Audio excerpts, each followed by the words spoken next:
a todos. Todos bem nesse friozinho, né? Todo mundo teve coragem de sair de casa, né? Largar o quentinho de casa. Pois é.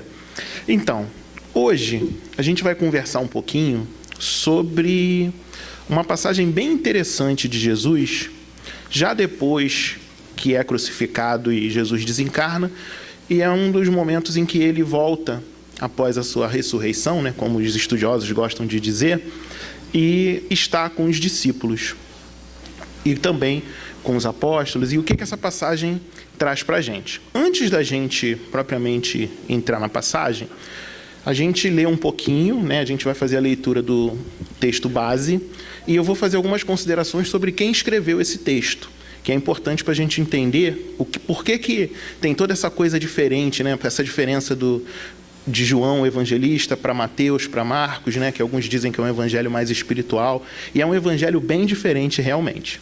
Vamos lá. O texto evangélico. Deixa eu tirar aqui que fica mais fácil para eu ler.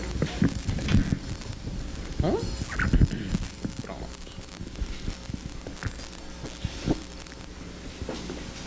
Obrigado. Bom, depois disso, Jesus manifestou-se novamente aos discípulos às margens do mar de Tiberíades. Manifestou-se assim. Estavam juntos Simão Pedro e Tomé, chamado Dídimo, Natanael, que era de Caná da Galileia, os filhos de Zebedeu e 2 outros de seus discípulos. Simão lhes disse: vou pescar. E eles disseram: vamos nós também contigo. Saíram e subiram no barco. E naquela noite nada apanharam. Já amanhecera, Jesus estava de pé na praia, mas os discípulos não sabiam que era Jesus. Então Jesus lhes disse: jovens, acaso tendes algum peixe? Responderam-lhe: não. Jesus disse-lhes: lançai a rede à direita do barco e achareis. Lançaram então e já não tinham força para puxá-la, por causa da quantidade de peixes. Aquele discípulo que Jesus amava disse então a Pedro: é o Senhor. Simão Pedro, ouvindo dizer é o Senhor, vestiu sua roupa, porque estava nu, e atirou-se ao mar. Os outros discípulos, que não estavam longe da terra, mas cerca de 200 côvados, vieram com o barco, arrastando a rede com os peixes. Quando saltaram em terra, viram brasas acesas, tendo por cima peixe e pão. E Jesus lhes disse: trazei alguns dos peixes que apanhastes. Simão Pedro subiu então ao barco e arrastou para a terra a rede, cheia de 153 peixes grandes. E apesar de serem tantos, a rede não se rompeu. Disse-lhe Jesus: vinde comer. Nenhum dos discípulos ousava perguntar-lhe: quem és tu? Porque sabiam que era o Senhor. Jesus aproxima-se, toma o pão e o distribui entre eles, e faz o mesmo com o peixe. Foi esta a 3ª vez que Jesus se manifestou aos discípulos depois de ressuscitado dos mortos. O texto é um pouco longo, é uma passagem um pouquinho conhecida e também é uma passagem confundida com a primeira pesca, lá em Lucas 5, em que Jesus está convivendo com eles não conseguem pegar peixe e ainda assim eles falam, ele manda Pedro arremessar de novo a rede e eles também fazem uma pesca muito grande. Primeiro de tudo, para a gente entender sobre esse evangelho de João, tem uma questão no Consolador 284, em que Chico pergunta assim para Emmanuel: o apóstolo João recebeu missão diferente na organização do evangelho, considerando-se a diversidade de suas exposições em confronto com as narrações de seus companheiros? E aí Emmanuel responde para ele: ainda aí temos de considerar a especialização das tarefas no capítulo das obrigações, conferidas a cada um. As peças, nas narrações evangélicas, identificam-se naturalmente entre si como partes indispensáveis de um todo, mas somos compelidos a observar que se Mateus, Marcos e Lucas receberam a tarefa de apresentar nos textos sagrados o pastor de Israel na sua feição sublime, a João coube a tarefa de revelar o Cristo divino na sua sagrada missão universalista. Então, o objetivo de João, ao escrever o seu evangelho, não é só fazer um relato, não é só apresentar um Jesus que todos daquelas comunidades que o cercavam já conheciam por causa dos outros textos. Ele queria mostrar a universalidade da missão do Cristo. Ele queria fazer com que essa mensagem fosse amplamente divulgada, amplamente difundida naquela região. Esse evangelho também é conhecido como o evangelho do amor. É bem interessante isso. Por quê? Porque João não é o único que fala do amor de Deus com a gente. Todos aqueles discípulos e apóstolos conviveram com Jesus, que foi o grande responsável por mudar a nossa visão de Deus. Nos ensinou a chamar Deus de Pai. E João, como todos os outros, fala que Deus é amor. Fala pra gente sobre amor. João, diferentemente dos outros, insiste muito nisso. E como é que a gente sabe disso? Primeiro, ele mostra pra gente 3 fases do amor cristão, caracterizado por 3 momentos. Primeiro momento, fonte do amor, Deus é amor. Ele fala pra gente lá no capítulo 4. Segundo momento, demonstração de amor, do amor de Deus para com a gente. Ele nos entrega seu Filho único. Terceiro momento, resposta ao amor divino. Amem-se uns aos outros. Essas informações só constam em João.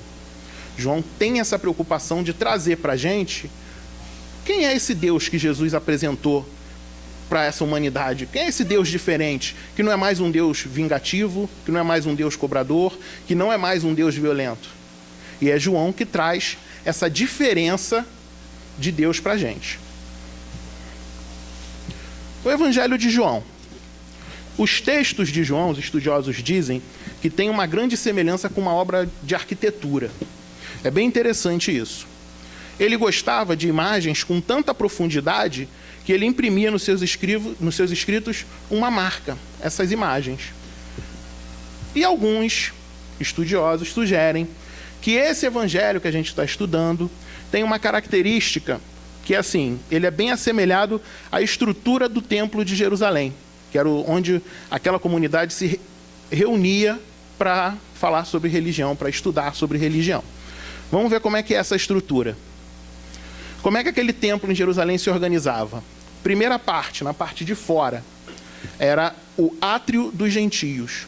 Todos podiam entrar ali. Todo mundo podia participar das reuniões naquele local.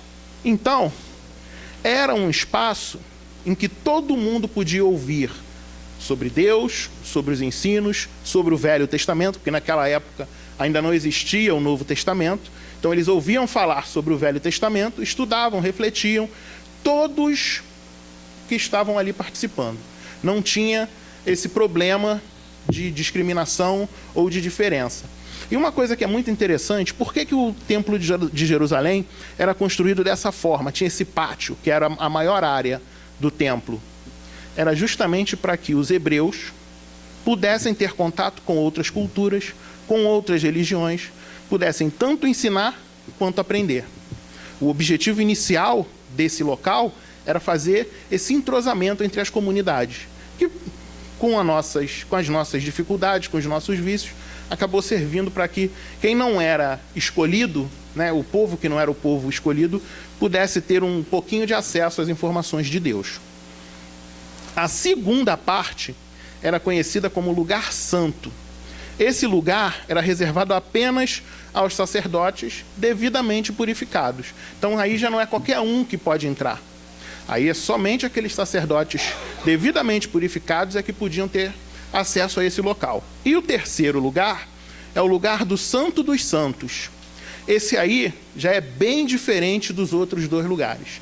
Só uma pessoa poderia entrar, só um sacerdote que podia entrar, e ele só podia entrar uma vez ao ano. O sumo sacerdote só podia entrar lá uma vez ao ano. E para que ele entrava lá? Para pedir perdão para toda a humanidade, por toda aquela comunidade. Não era à toa. Agora a gente vai ver por que isso se assemelha ao texto de João. Como é que João organizou o evangelho dele? Do capítulo 1 até o final do capítulo 12, é como se fosse o átrio dos gentios. Por quê? porque ele mostra para a gente Jesus convivendo com todo mundo. É o Jesus que a gente mais se aproxima. Não tem discriminação, não tem distinção. Todos estão no mesmo barco. Então, é um momento em que João relata os episódios que Jesus buscou diversas pessoas. Encontro com a samaritana, com Nicodemos, por exemplo. E ainda compartilhou com o público em geral. É Jesus falando com as multidões. Essa é a primeira parte do Evangelho de João. A segunda parte, que é do capítulo 3 até o final do capítulo 17, ou melhor, do capítulo 13 até o final do capítulo 17, ele é comparado à estrutura desse lugar santo. Por quê? Porque é quando Jesus já está só na intimidade com os apóstolos. Então já não é mais para toda a coletividade. Já não é mais acesso a todos nós.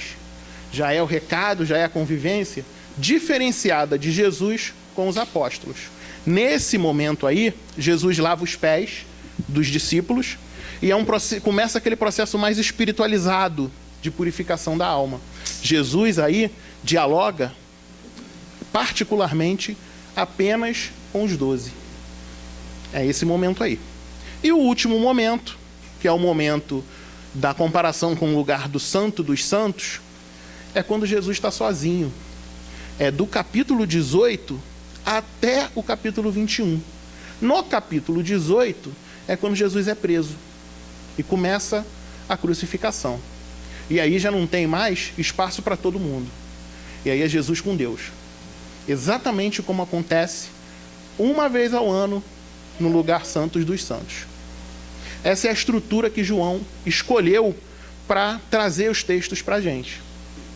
Quando a gente pensa nessa beleza, né, de escrita, a gente começa a entender um pouquinho que espírito é esse que Jesus quer que esteja com ele até a hora que ele voltar. Sigamos. Aparições de Jesus após a ressurreição. Primeiro, a gente tem um sério problema quando a gente fala sobre isso, porque alguns estudiosos entendem que aquele povo era proibido de se comunicar com os mortos. E existia essa proibição escrita em Levítico. E eles seguiam o Velho Testamento, todos eles. E por que Jesus, então, desencarna e vai lá conviver durante 40 dias com os apóstolos e discípulos, se era proibido conversar com os mortos? A proibição de Moisés, lá em Levítico, era uma proibição organizacional. Por quê? Porque Moisés conversava com os mortos. O irmão de Moisés conversava com os mortos. Tinha a tenda em que eles tinham as ditas reuniões mediúnicas deles. Então, essas reuniões organizadas, e as que a gente hoje chama de reuniões instrutivas, né? Reuniões junto com Jesus, meio que o Chico traz para a gente a expressão mediunidade com Jesus, eles já tinham naquela época. E quando os discípulos encontram Jesus depois da ressurreição, o recado é esse. É essa mediunidade, é esse trabalho em que a gente está vendo, conversando, convivendo com o Mestre. Um pouquinho mais do que isso, é a primeira mensagem de Jesus que traz para a gente um pouquinho de consolo. Porque a gente imagina assim, se Jesus pôde estar com seus amigos, sua família, após o seu desencarne, por que a gente não pode? Se ele mesmo afirmou para a gente que a gente pode fazer tudo o que ele faz e até mais. A gente precisa pensar nisso. A gente precisa refletir sobre isso. Agora, o que a gente precisa fazer para quando chegar o nosso momento, que vai chegar, do nosso desencarne, para a gente ter essa condição? Ou se a gente ficar achando que isso é exclusivo de espíritos do tamanho do Cristo, a gente não vai chegar lá nunca. A gente precisa encontrar meios de se aproximar mais dele. E quando ele volta para trazer para a gente essa expressão, essa ressurreição, é justamente para a gente ter esse parâmetro, essa comparação de que é possível. Jesus não teve uma vida diferente da de ninguém. Muito pelo contrário. Teve uma vida muito mais atribulada. Vamos seguir. Aparições de Jesus após a ressurreição. Ele apareceu 7 vezes em Jerusalém e seus arredores, 4 vezes na Galiléia, uma no Monte das Oliveiras, uma na estrada de Damasco. Estas aparições aconteceram dentro de 40 dias que o mestre permaneceu na terra após desencarnar até a sua ascensão. E por que 40? A gente já se deparou com esse número diversas vezes, né? A gente pegou o povo hebreu andando por 40 anos. Desculpa. A gente encontrou Jesus no iniciozinho da sua missão, indo para o deserto, ficando 40 dias e 40 noites. Por que esse número? Esse número, apesar da gente não partir para questões de numerologia, né, nada disso, a gente tem a questão histórica da representação desse número. E essa representação é tão forte que quando a gente acaba de sair de um período de recuperação, ou a gente entra no período da recuperação, melhor dizendo, a gente diz que a gente está de molho, que a gente está de quarentena. E é por isso. É esse momento aí, é esse momento de refletir, de comparar, de entender o que está acontecendo com a gente. E aí esses 40 dias foram para Jesus? Não.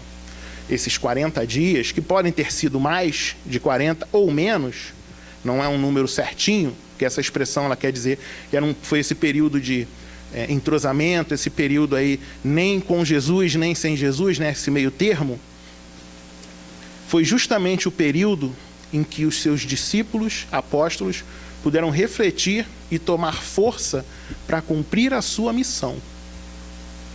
Jesus tinha acabado de desencarnar, o movimento poderia se enfraquecer, poderia cada um ir para o seu lado, e eles não fazem isso. Eles continuam juntos, orientados pelo Cristo, têm a visão do Cristo, têm orientações do Cristo depois do Cristo desencarnado, orientações muito importantes, e têm a ideia de que tudo aquilo que o Cristo ensinou para eles não foi em vão. Se alguém estava preocupado que ia se afastar do Cristo, ele apareceu de novo para aquela comunidade, para aqueles discípulos.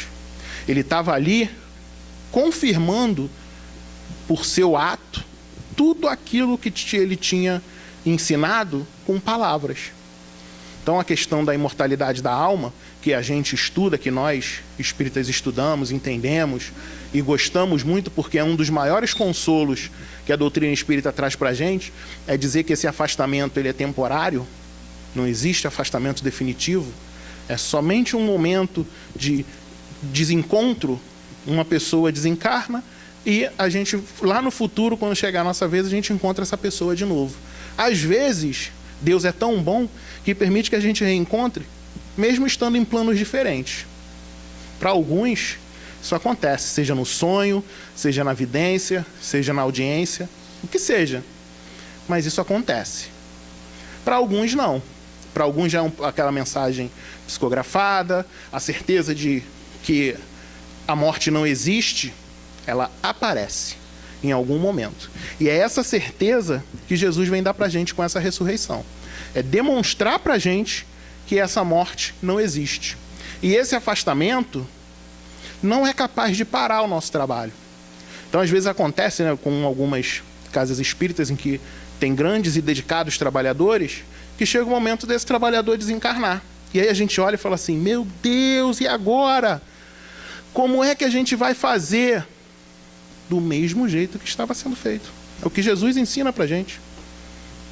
Os discípulos, os apóstolos, aquela comunidade que vivia com Jesus, deixou de conviver com o Cristo, o espírito mais puro que já esteve aqui no nosso planeta. E nem por isso o trabalho parou. Não houve interrupção. Eles tinham medo? Muito medo. Eles achavam que ia dar errado? Alguns, eu arrisco dizer que tinham certeza que iam dar errado. Porque nós somos assim. E achar que os apóstolos e os discípulos são diferentes, são melhores, não são não. São iguaizinhos a nós. Pedro é o mais parecido.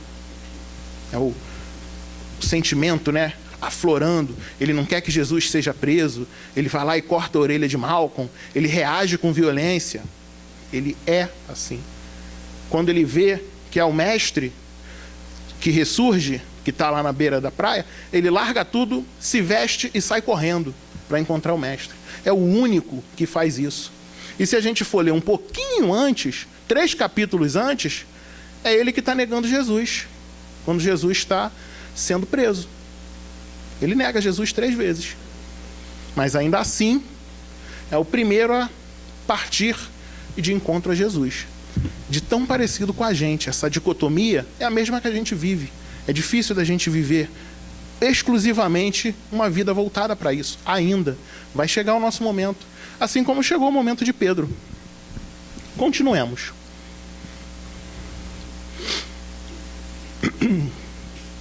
Neste específico encontro, apenas 7 dos 11 discípulos estavam presentes.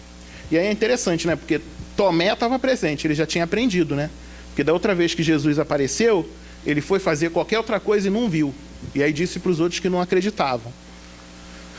Note que todas as vezes que Jesus apareceu aos discípulos após a ressurreição, foi para os que estavam juntos.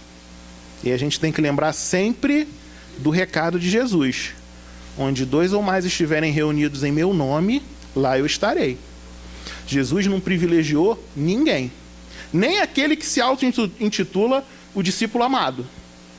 Nem ele teve uma visão única. Só ele vendo Jesus. Jesus apareceu sempre para a coletividade.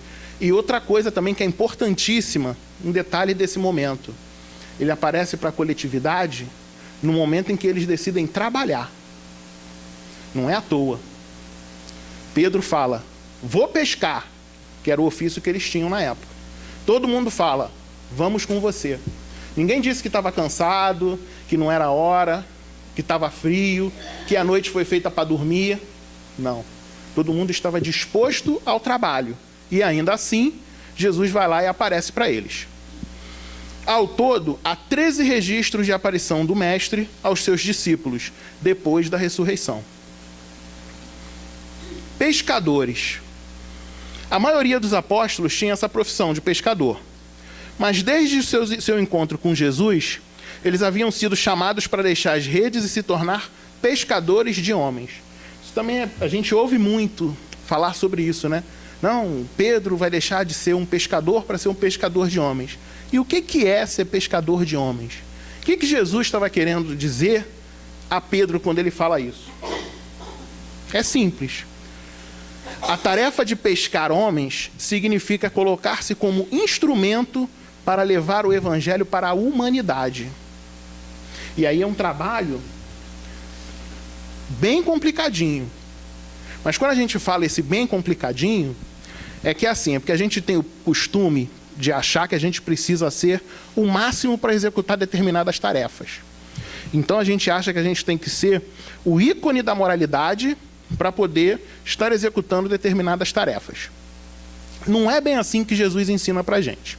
A gente precisa se esforçar para ser o melhor que a gente pode. Isso é uma coisa. Aliado a isso, a gente tem que fazer tudo que está a nosso alcance para divulgar o evangelho. Não tem essa relação de eu estou num momento moralmente elevado, eu posso falar sobre o evangelho. Não há essa relação.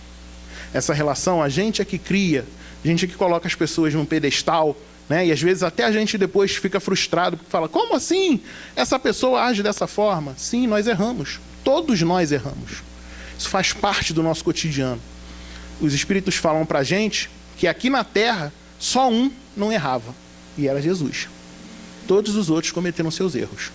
Faz parte do nosso estágio evolutivo. A gente precisa aprender com eles. Ótimo. Toda vez que a gente estiver se preparando para dar o nosso melhor, Jesus vai estar ali com a gente. Toda vez que a gente se colocar à disposição para o trabalho, e esse trabalho não é só no trabalho espírita, não, ou no trabalho religioso. Eles estavam indo pescar. E Jesus aparece para eles para conceder o melhor naquilo que eles podiam fazer, naquilo que eles podiam oferecer. Jesus não espera o fantástico. Jesus não pede para eles irem ao templo de Jerusalém conversar sobre o Velho Testamento. Jesus não pediu isso a nenhum deles. Mas agora, o que eles tinham que fazer de divulgação do Evangelho, divulgação desse Deus novo que eles aprenderam com Jesus e divulgação de como deve ser o trabalho de caridade, isso eles fizeram muito bem. Muito bem. Tanto que a gente está aqui, mais de 2000 anos depois, conversando sobre isso. Vamos lá procurar entender um pouquinho a passagem. Tudo começou com Pedro, que teve a ideia de ir pescar. Os demais concordaram e o seguiram. Isso é outra característica muito interessante. Pedro era o líder nato deles 12. Pedro era o mais influente deles 12. Ele tinha uma autoridade que nenhum outro tinha. Mais para frente, a gente vai entender que João adquire também essa autoridade. Mas João, essa época aí, tinha lá seus 15, 16 anos. Ainda não dava para ter essa autoridade. Pedro era o mais velho deles. Era o mais experiente. E quando ele dizia assim, vou pescar, todo mundo entrava e ia junto com ele. Mergulhava de cabeça. A gente conhece algumas pessoas assim, né? Vamos fazer isso. E aí todo mundo, vamos embora. E a coisa dá certo. Pedro era esse tipo de espírito. Não era o mais evoluído, mais moralizado, mas era o líder. E é engraçado, porque Jesus vira para Pedro e fala assim, sobre esta pedra eu irei construir a minha igreja. Igreja, como foi amplamente traduzido, não é essa igreja física que a gente conhece, não é o templo religioso. Jesus estava querendo dizer que ia construir sobre esta pedra um trabalho. Qual é a pedra? A gente se acostuma a dizer que é Pedro, né? Como se ele ali fisicamente fosse representar isso. Inclusive, a Igreja Católica se utiliza disso. Nós, estudando um pouquinho mais a fundo, vemos que não é bem isso que Jesus está falando. O que acontece? Jesus pergunta para os discípulos assim, quem dizes que eu sou? O que eles dizem que eu sou? Uns dizem que é o Elias, uns dizem que é profeta. E aí ele pergunta, e o que vocês acham que eu sou? E Pedro responde para ele, tu és o Cristo, Filho de Deus. E ele vira para Pedro e fala assim, essa resposta não veio da carne nem do sangue, mas veio do Espírito. E aí entra essa frase que eu acabei de dizer. Tu és Pedro, e sobre esta pedra eu construirei a minha igreja. Ele não está se referindo a Pedro fisicamente. Ele está se referindo à mediunidade. A informação que Pedro tem de que ele é o Cristo de Deus. E quando ele diz a Pedro, essa informação não veio nem da carne nem do sangue, ele está dizendo da comunicabilidade com os espíritos. Da forma que a gente vive. Intuição, não é isso? A gente pegou só um pedacinho e colocou Pedro como se fosse toda a garantia, todo o alicerce da igreja. E não é bem isso. Tanto assim é que futuramente Pedro constrói a Casa do Caminho. E qual era o objetivo da Casa do Caminho? Era divulgar religião? Ou era uma primeira obra de assistencialismo, de assistência social que a gente conheceu? De reconhecimento dos pobres, de reconhecimento e auxílio às mulheres viúvas, que à época eram excluídas da sociedade, aos órfãos. Tudo isso foi um trabalho que os apóstolos iniciaram há 2000 anos atrás, pautados na palavra do Cristo. Era essa igreja que Jesus queria que a gente construísse. Não era templo. Jesus não estava se referindo a templo religioso. Jesus estava se referindo ao trabalho, a essa interação do mundo espiritual com o mundo material. Essa interação, quem ficou responsável por fazer foi Pedro. E qual é a forma que a gente encontra de fazer essa interação entre o mundo espiritual e o mundo material? Todos os livros que falam sobre mediunidade falam isso pra gente. Caridade. se a gente quer trabalhar mediunicamente, se a gente tem esse desejo de trabalhar mediunicamente, se a gente sente necessidade de trabalhar mediunicamente, qual é a porta de entrada? Vamos aprender a ser caridosos. Primeira coisa que a gente precisa fazer. E era isso que Jesus estava querendo nos explicar. Tem nada a ver com botar Pedro como alicerce de toda uma igreja. Mas voltando para essa passagem. A pesca à noite não era incomum. Era, inclusive, mais apropriada. Por quê? Luz da lua, as águas eram clarinhas, era muito mais fácil de ver os peixes do que com a agitação do dia. Então, eles preferiam pescar à noite, primeiro, porque era um pouquinho mais fresco. E segundo, porque era mais fácil deles verem os cardumes. Qualquer homem, poderia pescar naquelas águas. Porém, somente poderia pescar com rede ou colocar barco ali os filhos da tribo a quem o mar pertencia na divisão das tribos. E ali era o local onde os filhos de Israel poderiam colocar barco e colocar sua rede. Se eles não fossem filhos de Israel, eles no máximo poderiam estar ali pescando com anzol. Só com anzol. A ideia da rede, de jogar a rede, é porque eles eram daquela região. Eles passaram uma noite inteira pescando e não encontraram nada. Difícil, né? Eles eram pescadores profissionais. Eles não estavam lá para se divertir, não, como às vezes a gente até faz, não. Eles eram profissionais e não conseguiram pescar nada. Aí, Jesus aparece e pergunta assim: tendes algum peixe? Alguns historiadores gostam de dizer que Jesus tinha um pouquinho de alegria quando ele fazia esse tipo de pergunta. Ele está vendo que a rede está vazia, ele está vendo que está todo mundo triste, porque eles se lançaram no mar para pegar peixe e não pegaram peixe nenhum. E aí, quando eles estão voltando, Jesus grita para eles assim: e aí, vocês têm peixe? Difícil para um pescador, né? Pensou o pescador dizer: não, estou voltando aqui do meu trabalho de um mar onde todo mundo pega peixe e eu não peguei nenhum. Difícil assumir isso, né? Mas só que o trabalho de Jesus tinha sido tão bem feito com aqueles apóstolos que eles não sentem vergonha, não. Eles dizem para o mestre: não temos não.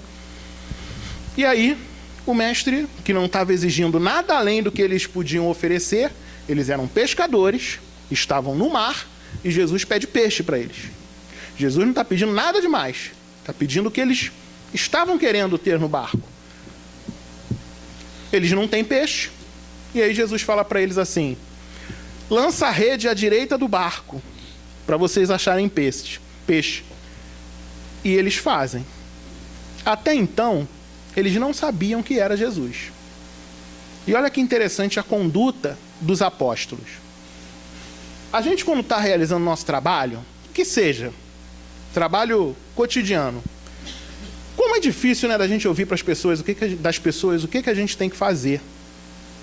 Mesmo quando a gente não está conseguindo desenvolver esse trabalho, é difícil. A gente está fazendo, e vem alguém e fala assim: faz isso. O que vem inicialmente na gente é um sentimento de revolta.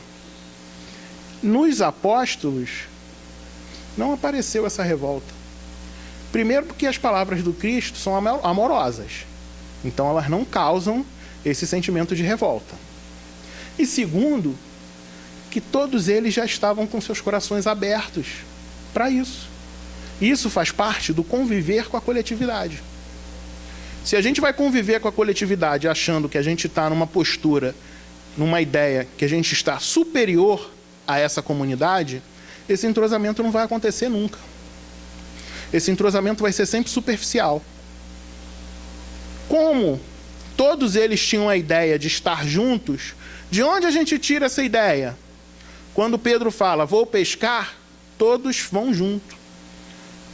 É unânime, é um grupo coeso, um grupo que está trabalhando junto. Quando Jesus fala: joga a rede do lado direito, eles não pensam duas vezes, porque eles não se acham pescadores melhores do que aqueles que estão do lado de fora, lá na praia, na terra. Não há esse pensamento. E aí eles, humildemente, jogam a rede do outro lado. Para surpresa deles, a rede vem cheia. E aí esse fenômeno é que inicialmente dá o título, né, de pesca milagrosa, como se isso fosse um grande milagre.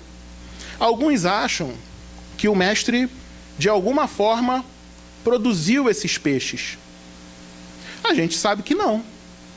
A gente sabe que tem um simbolismo por trás dessa passagem muito grande. O que representa esse ser pescador de homens? Não é a divulgação do Evangelho? Então, quando eles jogam a rede no mar, o que eles estão fazendo? Eles estão querendo pegar mais adeptos ao Evangelho. Eles estão saindo para pescar os homens. E isso dá medo. Realizar esse trabalho dá medo. Eles sabiam que esse trabalho era grande, era importante? Lógico que eles sabiam. Eles sabiam que esse trabalho ia exigir deles, inclusive, o sacrifício da própria vida? Sim, porque Jesus alerta eles várias vezes. E ainda assim, eles fazem esse trabalho lindo de divulgação do Evangelho. Por palavra, por texto e por atos. Quando Jesus fala, lança a rede do lado direito, é a mesma expressão que ele está dizendo quando ele diz para a gente assim, não arremessai pérola aos porcos. É para eles escolherem aonde eles vão divulgar o Evangelho. Não adianta eles irem divulgar a quem não está aberto para ouvir. Não é esse o objetivo. Não é esse confronto que Jesus estava querendo deles. Jesus estava querendo direcionar como é que eles iriam pescar homens. Porque o grande problema quando a gente estuda o Novo Testamento é a gente achar que Jesus está falando de coisas materiais. Jesus usa a matéria para que a gente possa ter uma referência. Não é o conteúdo do ensinamento do mestre. O conteúdo do ensinamento é sempre espiritual. Por isso que o Evangelho de João é tão difícil de ser estudado. Porque João, quando escreve bem mais velho que os outros, já vivencia isso há muito tempo. Então ele já tem essa ideia, esse texto pensado e trabalhado de acordo com o que Jesus dizia para eles há muito tempo. É um texto bem diferente dos outros. Seguindo. Eles ainda não haviam reconhecido Jesus. Fizeram isso tudo, cumpriram a ordem, mas não sabiam que era Jesus. Jogaram a rede e pegaram tanto peixe que foi difícil de retirar. Olha a abundância aí. Jesus fala pra gente que quem o segue tem vida, e não é qualquer vida, é vida em abundância. É essa informação aí. Só então João reconhece o mestre e informa a Pedro. Por que eu coloquei ali João? No texto está assim, o discípulo a quem Jesus amou. Era assim que João se referia a ele mesmo. E isso é uma brincadeira com o significado do nome dele. E a gente traduzindo ainda sem saber, traduzia com essa expressão, aquele a quem Jesus muito amou. Jesus os espera com fogo aceso e pães. Eles estão a noite toda trabalhando, pescando, tentando, não conseguem pescar, voltam. Jesus fala para eles lançarem a rede de novo, eles pescam, ficam felizes, e Jesus está lá com o banquete pronto de novo. Porque é assim a vida com o Pai. É assim a vida correta. Não vai faltar nada. Não era o banquete mais luxuoso? Não, mas era o necessário para eles sobreviverem. E o melhor, quem preparou tudo foi Jesus. Ele não estava sentado esperando, não. Aquela ideia que a gente tem de anjo tocando harpa, esperando acontecer, deitado na nuvem, não rola não, gente. Se alguém ainda tem essa ideia, pode abandonar, porque não é assim não. E novamente ele convida a gente para um banquete. E olha que legal, esse banquete é realizado com o nosso trabalho, porque Jesus vira para eles e fala assim: traz os peixes aí que vocês pegaram. Na primeira multiplicação de pães e peixes, o que Jesus pergunta para eles? Quando eles falam assim, ó: mestre, está todo mundo aqui, segundo o texto de Mateus, mais de 5.000 pessoas, e a gente não tem o que dar de comer para eles. Jesus faz uma pergunta só: o que vocês têm aí? E aí vem lá 3 pães e 5 peixes e ele multiplica isso tudo. Mas ele não faz isso do zero. Ele pergunta o que a gente tem para oferecer. E a gente só tem para oferecer o que é verdadeiramente nosso. Por isso que João, quando se refere a isso, coloca todo mundo como pescador, porque era isso que eles tinham para oferecer, que era o trabalho deles, o ofício deles. E a gente só pode oferecer isso. Às vezes a gente quer se enganar, achando que vai oferecer mais do que a gente verdadeiramente é. Mas a gente só está se enganando. Porque as coisas mais lindas do mundo estão na simplicidade de Deus. E é simples a gente só poder contribuir com aquilo que a gente verdadeiramente possui, que é o nosso trabalho, o nosso ofício. O trabalho é tão importante que a gente, quando pergunta assim: o que você é? Aí a gente diz a nossa profissão. Historicamente é assim. Espero que um dia a gente consiga mudar isso e responda: nós somos espíritos imortais. Mas ainda está longe disso, a gente fala a nossa profissão. O Cristo deseja que nós desfrutemos de toda a alegria do nosso trabalho. Eles pescaram, foram recebidos pelo Cristo com pãozinho quente e peixinho frito. Olha que legal. É assim que funciona. E o Cristo está ali pronto para nos alimentar. Agora, se a gente for achar que essa alimentação é alimentação material, também não dá. Essa alimentação que o Cristo está injetando neles é justamente essa força para que eles possam iniciar seus trabalhos de divulgação. Até então, não tinha começado. Porque quando começa o trabalho de divulgação da Boa Nova, eles se separam. Uns ficam na casa do caminho, outros vão para o norte, outros vão para o sul, uns vão falar com os gentios, outros vão falar com os judeus, e assim eles dividem o trabalho a ser feito. Nenhum dos discípulos ousava perguntar-lhe: quem és tu? Por que João faz questão de registrar isso? A gente, quando tem contato, né, com algumas informações a respeito de reuniões mediúnicas ou informações mediúnicas, um dos primeiros sentimentos que brotam na gente, se a gente não tomar cuidado, é a dúvida. Então, quando a pessoa fala pra gente assim: fulano está aqui, aí a gente olha e fala assim: será que está?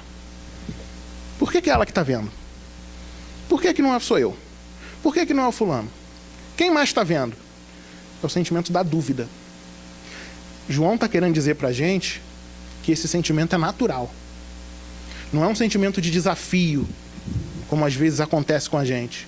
De por que é ela? Por que ele está dizendo? Não é esse desafio. É a dúvida se realmente o fenômeno está acontecendo. Imaginem convivência de 3 anos com o Cristo, como uma família, dormindo junto, acordando junto, caminhando junto, fazendo tudo junto. Determinado momento, essa união, essa convivência cessa. Tristeza, insegurança, tudo isso vem na cabeça de todos eles. Um belo momento, o Cristo aparece de novo e faz refeição com eles de novo, e dá ensinamento para eles de novo, e dá noções de imortalidade da alma de novo. Ninguém ia ter coragem de perguntar se era o Cristo mesmo. Esse sentimento não é porque eles tinham certeza absoluta de que era, não. Essa certeza, João, com essa pergunta, diz pra gente que não era tão clara, não. Pelo menos para alguns. Mas eles sabiam que, de alguma forma, eles estavam amparados pelo Cristo. Como nós hoje sabemos. E durante muito tempo, o pessoal entendeu que seguir Jesus era estar com Ele. Só que se a gente for trazer isso para agora, Como é que a gente vai estar fisicamente com Jesus? Não dá, é impossível. Nossos corações é que tem que se aproximar dele. Nossos pensamentos é que tem que se dirigir a ele. Então essa ideia de seguir Jesus é de estar de acordo com as suas informações, com seus ensinamentos. E é tão nobre esse seguir Jesus, que Jesus não pede que a gente o imite. Jesus pede que a gente o siga. E tem uma diferença muito grande aí. Ele sabe que a gente ainda não é capaz de fazer o que ele fazia. Ele sabe que a gente vai chegar nesse ponto. Mas ele quer que a gente não o perca como referência. A gente vai estar olhando sempre lá na frente a imagem do Mestre Nazareno, cumprindo com os seus afazeres e nos ajudando a cumprir com os nossos. E a gente não precisa perguntar se efetivamente é o Cristo. A gente sabe que é. Lá dentro do nosso coração, a gente sabe que o trabalho que a gente está fazendo é para Jesus. É com Jesus. A gente sente isso. Essa pergunta ela não precisa ser feita. Mesmo com as nossas inseguranças, com as nossas dúvidas, com os nossos vícios, a gente não precisa ter essa dúvida, nem externar essa pergunta, porque o trabalho sério que a gente realiza é um trabalho com Jesus. Pergunta desnecessária. Era tão claro que era o Senhor que estava ali, que podia ser conhecido pela sua voz e pessoa, especialmente quando eles se aproximaram dele. Todos eles descem do barco e vão correr na direção de Jesus. E ninguém pergunta: mestre, és tu? Né? Não rola essa pergunta. Eles já sentiram a energia do mestre. Como a gente sente. É que a gente, muitas das vezes, não se dá conta de que a gente está envolvido por uma energia tão sublime que a gente esquece da vida, esquece da hora, a gente não tem cansaço, a gente vence dor, vence problema. E aí quando a gente vai refletir um pouquinho sobre isso, a gente acha que a gente está muito longe de Jesus. A gente acha que a gente ainda tem que melhorar muito para a gente se aproximar de Jesus. E a gente passou esse momento todo aqui com ele. A gente não tem dúvida disso. A energia que envolve o trabalho, o sentimento, o carinho que a gente nota entre os amigos, é assim que funciona. Esse é o espírito que eles vivenciavam lá há 2000 anos atrás, com Jesus. E a gente achando que a gente não está perto dele. A gente achando que a gente tem muito problema, a gente achando que a gente tem muito vício, a gente achando que precisa melhorar muito. Não. A gente melhorou muito já. A gente ainda precisa dar muitos passos, muitos.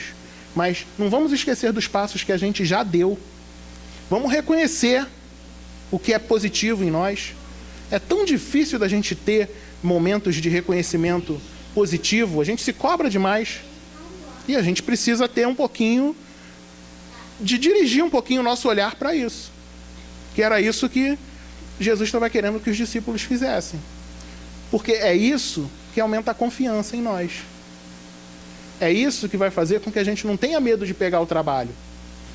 Porque a gente sabe que vai ter, além de ter pessoas encarnadas ali para nos ajudar, porque ninguém trabalha sozinho, a gente vai ter muita gente desencarnada para nos ajudar também.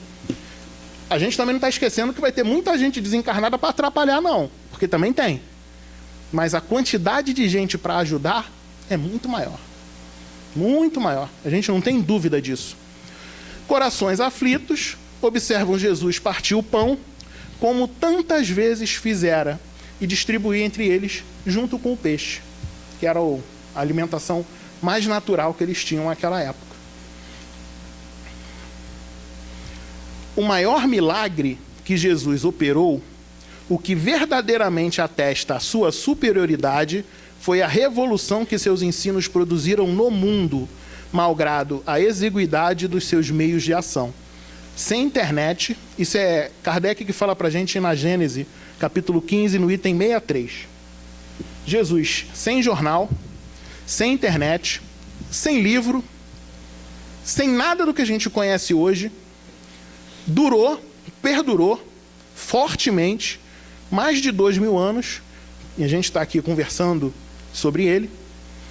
E a gente acha que o milagre, que é a coisa mais fantástica que ele fez, é lá transformar os peixes, multiplicar os peixes, aparecer peixe dentro do mar. Gente, aparecer peixe dentro do mar não tem milagre nenhum, é lá mesmo que tem que aparecer. Milagre seria se aparecesse no ar. Aí a gente podia dizer, ó, isso é milagre. Os peixes estão tudo voando. Não. Isso é natural. Isso é normal. Isso é cientificamente comprovado, inclusive. O máximo que acontece é Jesus, que tem um conhecimento diferenciado do nosso mundo, até porque ele atuou na criação dele, né? Ele é o Cristo planetário. Ele sabe muito mais do que a gente. Tanto moralmente como materialmente. E ele, quando orienta a nós, faça. Ele sabe do que ele está falando.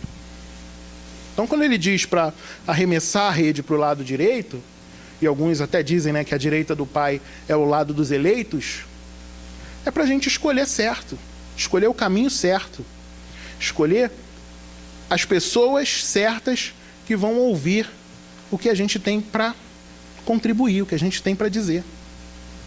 Não adianta a gente também forçar. Quando Kardec e os espíritos vêm dizer para a gente não fazer proselitismo, é isso. Quando a gente atua como um cristão ao lado de pessoas que estão dispostas a ver isso, a gente consegue trazer essas pessoas para perto do Cristo, mesmo que elas não conheçam, mesmo que a gente nem fale com elas, mas a gente consegue. É só a gente ter confiança naquilo que a gente está fazendo. Essa mesma confiança que Deus tem na gente, de colocar a gente com tanto problema, com tanto vício, com quanta coisa que a gente ainda precisa corrigir, e ainda assim Ele dá missões importantíssimas para nós. Paternidade, maternidade, trabalho assistencial em casa espírita ou em outras religiões. Com tanto de problema que a gente tem, oportunidade para a gente ajudar o próximo não falta, porque é só assim que a gente vai aprender. É isso que vai fazer a gente disparar na direção de Deus. Muito obrigado pela atenção de vocês, que a gente possa permanecer na paz do nosso Mestre Jesus. Boa tarde.